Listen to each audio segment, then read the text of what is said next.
আপনারা দেখছেন YouTube news channel metro live 24। সতর্ক থাকে, সতর্ক রাখে। পুলিশ এনকাউন্টারে খতম বারুইপুর সূর্যপুরের নাবালিকা ধর্ষণ এবং খুনের অন্যতম মূল অভিযুক্ত প্রভাস মণ্ডল। মঙ্গলবারই বারুইপুরের জেলা পুলিশ সুপারের কার্যালয়ের বৈঠকে বসেছিলেন মুখ্যমন্ত্রী শুভেন্দু অধিকারী। নির্যাতিতার পরিবার সহ গণপিটুনিতে যে যুবকের প্রকাশ্যে খুন করা হয় তার পরিবারের সদস্যদের সঙ্গেও দেখা করে কথা বলেন তিনি। এছাড়া মাঠে খেলা নিয়ে বচসার জেরে যে আরো একটি নৃশংসভাবে কুপিয়ে খুন করার ঘটনা সামনে এসেছিল, সেই নাবালকের পরিবারকেও ডাকা হয়েছিল গতকাল। তাদের সঙ্গেও কথা বলে ন্যায় বিচারের আশ্বাস দিয়েছেন মুখ্যমন্ত্রী। একই সঙ্গে সেখান থেকেই প্রতিটি জেলার পুলিশ প্রশাসনের সঙ্গে ভার্চুয়াল মিটিং করে এই ধরনের অপরাধমূলক ঘটনায় আবার একবার রাজ্য প্রশাসনের জিরো টলারেন্স নীতির বার্তা স্পষ্ট করে দেন তিনি। শুধু তাই নয়, ডিজিকে পাশে নিয়ে বারুইপুরের নাবালিকা ধর্ষণ এবং খুনের ঘটনার তদন্তের সময়সীমাও নির্দিষ্ট করে দেন মুখ্যমন্ত্রী। এখানে মিসিং ডায়েরি হয়েছে আগের দিন রাত্রিবেলা 11:50 PM এ।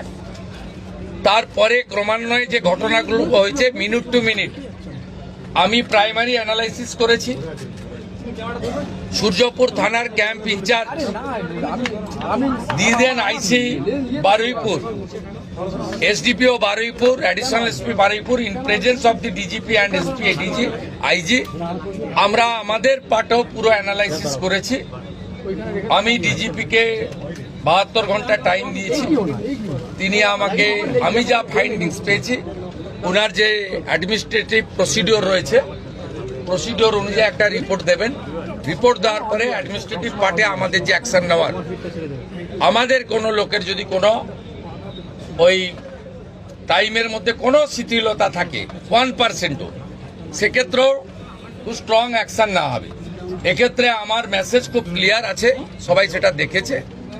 আমি খুব পার্সোনালি স্যাটিসফাইড যে ওইটুকু একটা বাচ্চা মেয়ের পরিবার, সেই পরিবার এন্টার আমার সঙ্গে প্রায় 10 জন বাবা মা সহ মিট করেছে এবং তারা কনফিডেন্স জানিয়েছে, আস্থা জানিয়েছে সরকারের উপরে, মুখ্যমন্ত্রীর উপরে, পুলিশের উপরে। এটা আমার আজকে বড় প্রাপ্তি। আর মব লিঞ্চিং করে যে নিরীহ লোকটাকে ছেলেটাকে মেরে দিয়েছে, আনমেরিড একটি ইয়াং বয়, সেখানে যারা হত্যাকারী তাদেরকেও প্রপারলি মার্ডার কেসে যুক্ত করা হবে এবং পুলিশকে ডাইরেক্ট ইনস্ট্রাকশন আছে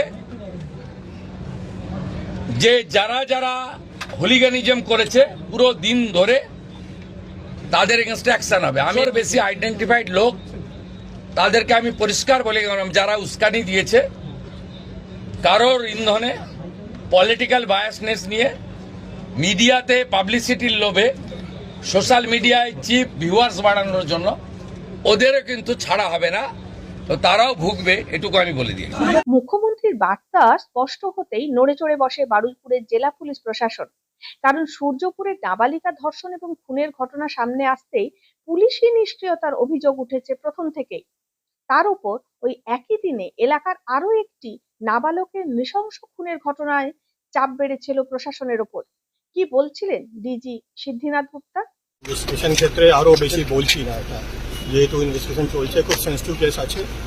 আর আজকে অনারেবল চিফ মিনিস্টার সাহেব আসছেন এখানে, তো বেশি ডিটেলস আরো ইনভেস্টিগেশন এগিয়ে গেলে তারপরে পুলিশের ভূমিকা নিয়ে একটা প্রশ্ন তুলেছিলেন। আমরা সব বিষয় নিয়ে, যদি পুলিশের ভূমিকা উপর প্রশ্ন আছে, কি দেরিতে রেসপন্স হয়েছে কিংবা কি হয়েছে, পুরো ইনকোয়ারি করে যা ব্যবস্থা আছে যেটা আমরা কমপ্লিট ব্যবস্থা নেব।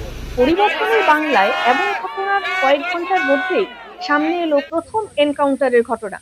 জানা যাচ্ছে আজ রাত 12:10 নাগাদ সূর্যপুরের নাবালিকা ধর্ষণ এবং খুনের ঘটনার অন্যতম মূল অভিযুক্ত প্রভাস মণ্ডলকে নিয়ে সেদিন সেই নারকীয় ঘটনার পুনর্নির্মাণের জন্য ঘটনাস্থলে পৌঁছায় পুলিশ। পুনর্নির্মাণের পর ঘটনাস্থল থেকে ফেরার পথে আচমকাই রনি সরকার নামে জনৈক পুলিশের একজন সাব ইন্সপেক্টরের সার্ভিস রিভলভার ছিনতাই করে পুলিশের দিকে রিভলভার তাক করে পালানোর চেষ্টা করে প্রভাস। তারপরেই অভিযুক্তকে লক্ষ্য করে পরপর 2টি গুলি চালায় পুলিশ। একটি গুলি লাগে প্রভাসের বুকের ডান দিকে আর আরেকটি লাগে তার পেটে। সেখানেই লুটিয়ে পড়ে প্রভাস। উদ্ধার করে তাকে হাসপাতালে নিয়ে যাওয়ার পর প্রভাসকে মৃত বলে ঘোষণা করে চিকিৎসক। অন্যদিকে সূর্যপুরের এই নাবালিকা ধর্ষণ এবং খুনের ঘটনায় কবির মোল্লা নামে আরো একজন অভিযুক্তকে মঙ্গলবারই বসিরহাট থেকে গ্রেপ্তার করেছে পুলিশ। এই মুহূর্তে অন্য তিনজন অভিযুক্ত আনন্দ সর্দার, দিবাকর সর্দার এবং এই কবির মোল্লাকে লাগাতার জেরা করছে পুলিশের 6 সদস্যের গঠিত সিট এবং জেলা পুলিশের উচ্চপদস্থ কর্তারা। যতদূর খবর মিলছে, এই তিনজন অভিযুক্তকে নিয়েও ঘটনার পুনর্নির্মাণের জন্য নিয়ে যাওয়া হতে পারে। এদিকে অভিযুক্ত প্রভাস মণ্ডলের এনকাউন্টারের পর হাসপাতালে তার দেহ শনাক্ত করার জন্য বারুইপুর হাসপাতালে নিয়ে আসা হয় প্রভাসের মা এবং স্ত্রীকে। শুনুন কি বলছেন তারা। আর তো কষ্ট হবে, আমি সে কষ্ট দরকার নেই। ও যা কর্ম করেছে তাতেই গেছে আমার শান্তি। মানে ও যে নাবালিকার সঙ্গে যে হ্যাঁ। অত্যাচার করেছে যা করেছে তাতেই ওর মৃত্যু হয়ে গেছে, ভালোই হয়েছে। আপনারা কি মৃতদেহ আনতে যাবেন? না, আমার কেউ যাওয়ার নেই, আমি যেতে পারবো না, মৃতদেহ আমি আনবো না। আমি তো বললাম আর আমরা দেখতে চাই না, একদম দেখতে চাই না। তোমরা ওখানে নিয়ে থেকে নাও, গুদমে দেবে, কোথায় দেবে, ফেলে দেবে, দিয়ে যাবে, কেউ যাবে না। করবে না কি এটা আমি বলতে পারছি না যে করেনি। আচ্ছা, কেন এরকমই আমার বিয়ের পরেও আমি অন্য নোংরামও দেখেছি, অনেক অত্যাচার করে আমি এখন সংসার করছি। তো এটা আমি মানে মেনেই নিয়েছি যে ও করেছে। আচ্ছা, এই যে পুলিশের গুলিতে মারা গেল, কিছু বলবেন? না, ও অন্যায় করেছে, ও দোষ করেছে, ও হচ্ছে গুলি খেয়েছে, এটা বলার কিছু নেই। আচ্ছা, আপনি কি চাইছেন এখন? কি চাইছি বলতে যে ওখানে তো বাড়িপুরে আমাদের যেতে বলছে, যাবো। স্বামীর দেহ নেবেন? মেয়ে বলতে যদি রাজি, বাড়ির লোক সবাই রাজি হয় তো আনা হবে। আচ্ছা, আপনার কয় সন্তান? একটা ছেলে। আচ্ছা, প্রবাস কি করতেন? কিছু করতো না, বাড়িতে থাকতো। এদিকে অভিযুক্ত প্রভাস মণ্ডলের এনকাউন্টারের ঘটনা সামনে আসতেই প্রত্যাশা মতোই ব্যাপক ঝড় উঠেছে রাজনৈতিক মহলে। আজ নির্যাতিতার বাড়িতে গিয়ে তার পরিবারের সঙ্গে দেখা করে বেরিয়ে এসে কংগ্রেস নেতা অধীর চৌধুরী সরাসরি প্রশ্ন তুলেছেন পুলিশের ভূমিকা নিয়ে। পুলিশের রিভলভার কেড়ে নিচ্ছেন, সেখানে পুলিশ একা নেই। পুলিশের সঙ্গে অনেক পুলিশ আছে যারা সেই ঘটনাটা পরিদর্শন করতে যাচ্ছে, সেটাকে রিকনস্ট্রাক্ট করতে যাবে, অর্থাৎ কেমন করে ঘটনা ঘটেছিল তার তদন্ত করতে যাচ্ছে। সেখানে এক ভ্যানওয়ালা আছে চুল্লুখোর, মাদকখোর, যে ধর্ষণ করে খুন করেছে, সে রিভলভার কেড়ে নিল, আবার গুলিও চালালো, পালাতেও গেল, পুলিশে গুলি করতে হলো। পুলিশ কোথায় আমাদের? অথচ সেই লোকটাকে খালি হাতে একটা যুবক দেখছি টিভিতে ধরে নিয়ে যাচ্ছে থানাতে। বলুন, সে স্বীকার করছে মারের আগেই। তাহলে আজকে পশ্চিমবঙ্গের পুলিশটা কোথায় আছে বলুন? এই পুলিশ দিয়ে কি করে পশ্চিমবঙ্গের আইন শৃঙ্খলা রক্ষা হবে, এটা আমার কাছে একটা বড় প্রশ্ন। এখন মুখ্যমন্ত্রী আসছেন, মুখ্যমন্ত্রী বলছেন, মুখ্যমন্ত্রীর কথা এলাকার মানুষ খুশি হচ্ছে, মুখ্যমন্ত্রীর কথাতে এলাকার মানুষ ভরসা রাখছে, এটা তো ভালো কথা। কিন্তু পাশাপাশি আজকের পুলিশ, সেই পুলিশের দুরবস্থাটা কিন্তু চোখে আঙ্গুল দিয়ে দেখিয়ে দিল। আমি আরেকটা কথা বাংলার মুখ্যমন্ত্রীর কাছে আমি দাবি করব, আবেদন করব, যে অপরাধী যে তাকে যেন শনাক্ত করা হয়। অপরাধের নামে, অপরাধীকে শাস্তি দেওয়ার নামে যেন সাধারণ মানুষের উপরে কখনো জুলুম করা না হয়। পশ্চিমবঙ্গের পুলিশের এটাই ট্রেন্ড। জবাব দিয়েছে বিজেপিও। এটা বিজেপি সরকার, আইনের শাসন এখানে প্রতিষ্ঠা হয়েছে, শাসকের আইন আজকে নেই। রাজ্য সরকার তৎপরতার সঙ্গে যে কোনো ধরনের বিচ্যুতিকে অ্যাড্রেস করছে এবং যে কোনো ধরনের অসামাজিক কার্যকলাপকে বন্ধ করার চেষ্টা করছে। গুন্ডা দমনের জন্য সরকার আইন নিয়ে এসেছে। প্রত্যেক জায়গায় জুলুমবাজি বন্ধ করবার জন্য রাজ্য প্রশাসন, রাজ্য পুলিশ তৎপর। আপনারাও সাংবাদিক হিসেবে আপনাদের কাছেও আমাদের আবেদন দলের পক্ষ থেকে, যে ধরনের বিচ্যুতি বা নিরপরাধ অসহায় মানুষের ওপরে যখনই কোনো আক্রমণ হবে আপনারা খবর পাবেন। আপনারা সাংবাদিক, আপনারা তো সংবাদ পরিবেশন হবে, কিন্তু আপনারাও প্রশাসনকে জানাবেন, পুলিশকে জানাবেন, ব্যবস্থা করবেন।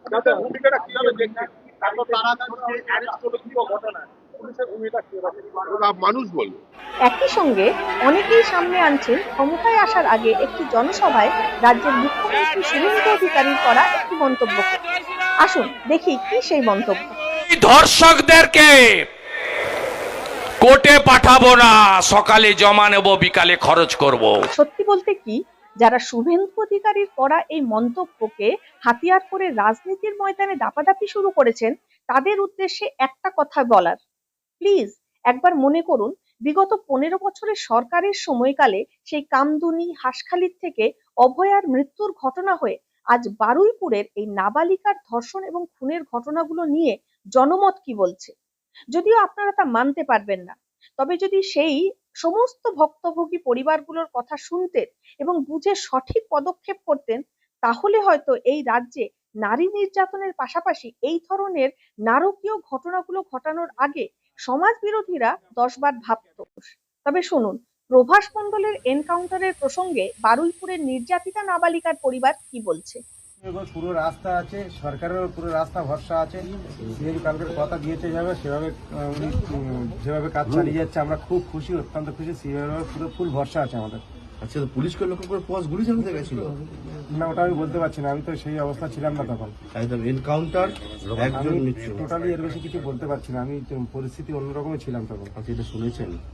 শুনেছি এক্ষুনি, তেমন কিছু শুনি। আমি একটু অন্য ব্যস্তর মধ্যে আছি, তো চতুর্দিক থেকে সব বুঝতে পারছেন, আপনারা সবাই আসছেন। পুলিশের ভূমিকা একদম পুলিশের উপরে পুরো ফুল ভরসা আছে। পুলিশ না থাকলে আমরা এত এগোতে পারতাম না। পুলিশ যেভাবে তদন্ত করছে 4 জনই তো অ্যারেস্ট হয়ে গেল। খুশি আমি, তাতে খুশি। আরো যারা আছে তারা অ্যারেস্ট হবে, দোষীদের শাস্তি হোক, এসব কিছু। কি দাদাও এই জিনিসটা খুব মাথায় রেখেছে। দাদা আমার ভরসা দিয়েছে, দাদার ওর ফুল ভরসা আছে। ওর যে সিএম আছে না, ওনাকে দাদা বলে আমরা সম্মান করি। দাদা ফুল ভরসা দিয়েছে, ওনার ওর ফুল বিশ্বাস, আশা, ভরসা সব আছে। বাকি 3 জনের আমি কঠোর ভাবে সাজা চেয়েছি। দাদা বলে তুমি শুধু আমার কাজ দেখে নাও। এত অবধি ঠিক আছে, কিন্তু বারুইপুরের ঘটনায় সাধারণ মানুষকে কি অন্য কোনো উদ্দেশ্যে খেপিয়ে তোলার চেষ্টা করা হয়েছিল ওই দিন? বারুইপুর থেকে সেদিন পরপর দুটি ঘটনায় সাধারণ মানুষের মুখে আরো কি কি বক্তব্য সামনে এসেছে শুনুন। ক্যাম্পে এসে এখানকার বিজেপির নেতা শান্তনু মণ্ডল এই 1.5 মাস, জুম্মা 8 দিন হয়েছে নেতা হয়েছে। আগে নানা রকম কুকীর্তিতে যুক্ত ছিল। সে তার নির্দেশে পুলিশ ওই অভিযুক্তদের ছেড়ে দিল। এলাকাবাসী, সমস্ত এলাকাবাসী রাস্তায় নেমেছে। এই অভিযুক্তদের অবিলম্বে অ্যারেস্ট করতে হবে। অভিযুক্ত পুলিশ অফিসার যে এদেরকে ছেড়ে দিল তাকে সাসপেন্ড করতে হবে। আর এই বিজেপি নেতা শান্তনু মণ্ডল যে এই অপকর্মকে প্রশ্রয় দিল তাকে অবিলম্বে অ্যারেস্ট করে সমান শাস্তি দিতে হবে, সমান শাস্তি দিতে হবে তাদেরকে। প্রশাসন একদিকে, মুখ্যমন্ত্রী শুভেন্দু অধিকারী বলছে আইনের শাসন চলবে। এটাই আইনের শাসন? এটাই আইনের শাসন চলবে? বিধানসভায় একরকম ভাষণ আর আপনার এলাকায় আপনার কার্যকর্তাদের একরকম ভূমিকা। এটা আইনের শাসন নয়, এটা আসলে বিজেপির গুন্ডারাজের শাসন। এই শাসন পশ্চিমবঙ্গে চলবে না। বারুইপুরের বুকে একটা সাম্প্রদায়িক দাঙ্গা সৃষ্টি করতে চাইছে লাহেগালি এবং সিপিএম এবং তৃণমূলের কিছু তৃণমূলের নেতারা। তারা আজকে কোথায়? যারা সূর্যপুরের ঘটনায় সকালবেলা ধরে বিকেলবেলা খতম করার কথা বলছিল, তারা কোথায়? তাদেরকে আমি দেখতে চাই, লাহেগালিকে দেখতে চাই, সিপিএম এর নেতাদের দেখতে চাই, যারা প্রতিনিয়ত নিজেদেরকে সেকুলারিজমের মধ্যে আটকে রেখে শুধুমাত্র ইসলামিক তোষণ করে যাচ্ছে। সেই তোষণকারী সিপিএমকে দেখতে চাই, তোষণকারী তৃণমূলকে দেখতে চাই। তারা সব সময় হিন্দুদেরকে নরম ভাবে, সব সময় এরকম ভাবে সাম্প্রদায়িক উস্কানি দেবে এবং হিন্দুরা সব সময় পিছিয়ে থাকবে, এটা হতে পারে না। ঘটনার গতি প্রকৃতি দেখে এমনটা তো প্রথম দিনেই ইঙ্গিত দিয়েছিলেন মুখ্যমন্ত্রী শুভেন্দু অধিকারী। শুনুন সেদিন কি বলেছিলেন তিনি। মোট 4টি মামলা হয়েছে। একটি এই জঘন্যতম অপরাধের মামলা ছাড়া আরো 3টি মামলা হয়েছে। সম্ভবত আমি এক্ষুনি বলবো না, আমি কাউকে ক্লিয়ারেন্স দিতে চাই না, পুলিশ বলবে। যেটা মব লিঞ্চিং হয়েছে, এর পিছনে একটা কমিউনাল অ্যাঙ্গেল ছিল। রেল লাইনে যেভাবে রেলপথকে উপড়ানো হয়েছে, আমাদের অতীত ইতিহাস মনে পড়ছে। 2019-এর সিএ বিরোধী আন্দোলন বা কিছুদিন আগে ওয়াকফ অ্যামেন্ডমেন্ট বিরোধী আন্দোলন। তৃতীয় হচ্ছে সিআরপিএফের 2 জন জওয়ান আহত হয়েছেন, একটা পুলিশের গাড়িকে জ্বালানো হয়েছে। আপনারা নিশ্চিন্তে থাকুন, প্রথমটার তো বিচার দেব, ক্যাপিটাল পানিশমেন্ট দেব। ওর বাবা যা যা চেয়েছে সব করবে মুখ্যমন্ত্রী। সাথেই ফোনে কথা বলেছি। তো আমি খুশি যে ওনারা আমার আস্থা রেখেছেন। বাকি 3টে বিষয় যারা যুক্ত, যারা অতৃপ্ত আত্মা, ভোটে হেরে যারা ঘরে ঢুকে গেছিলেন, এখনো ঢুকে আছেন, এই তিনজন মিলে এই যে 3টে কাণ্ড করেছে না, এদেরকেও কিন্তু ভুগতে হবে। এমন ভোগাবো বুঝতে পারবে। বারুইপুর জেলা পুলিশ সুপার অফিস থেকে বেরিয়ে গতকাল মুখ্যমন্ত্রীর আলটিমেটাম পাওয়ার পরেই গোটা ঘটনায় উস্কানি দেওয়ার অভিযোগে স্থানীয় সিপিএম নেতা লায়েক আলী, সুজন চক্রবর্তী সহ আরো কয়েকজনের বিরুদ্ধে অভিযোগ দায়ের করা হয়েছে বারুইপুর থানায়। এখন কি বলছেন সুজন চক্রবর্তী, শুনুন। অনেকবার ফাঁসাতে চেয়েছে, আরো যদি ফাঁসাতে চাইবে, কিন্তু মানুষ বুঝবে যে কি দুর্দশায় পড়েছে বিজেপি। একেবারে তৃণমূলের জুতোতেই পাগলিয়ে যে বিজেপি চলতে চাইছে সেটা আরো একবার স্পষ্ট হবে। থাকলো অনেক চ্যালেঞ্জ হয়েছে, চ্যালেঞ্জ থাকলো। সব মিলিয়ে মুখ্যমন্ত্রী শুভেন্দু অধিকারীর চক্রব্যূহ ভেদ করা যে কঠিন তা ইতিমধ্যেই বুঝে গিয়েছে রাজ্যের বিরোধীরা। তার বার্তা একটাই, রাজ্যে আইনের শাসন প্রতিষ্ঠা করা। ইতিমধ্যেই ওই দিন এলাকার বিক্ষোভের নামে যারা যারা অগ্নিসংযোগ সহ পুলিশ ফাঁড়ি ভাঙচুর, পুলিশের ওপর আক্রমণ সহ রেল লাইন উপড়ে ফেলা এবং গণপিটুনির মতো ঘটনা ঘটিয়েছে, তাদের 200 জনকে চিহ্নিত করে ইতিমধ্যেই 20 জনকে গ্রেপ্তার করে বারুইপুর আদালতে পেশ করেছে পুলিশ। এখন এই পর্যন্তই। পরবর্তীতে গোটা ঘটনায় সতর্ক রয়েছে মেট্রো লাইভ 24। সঙ্গে থাকুন, নজর রাখুন মেট্রো লাইভ 24-এ।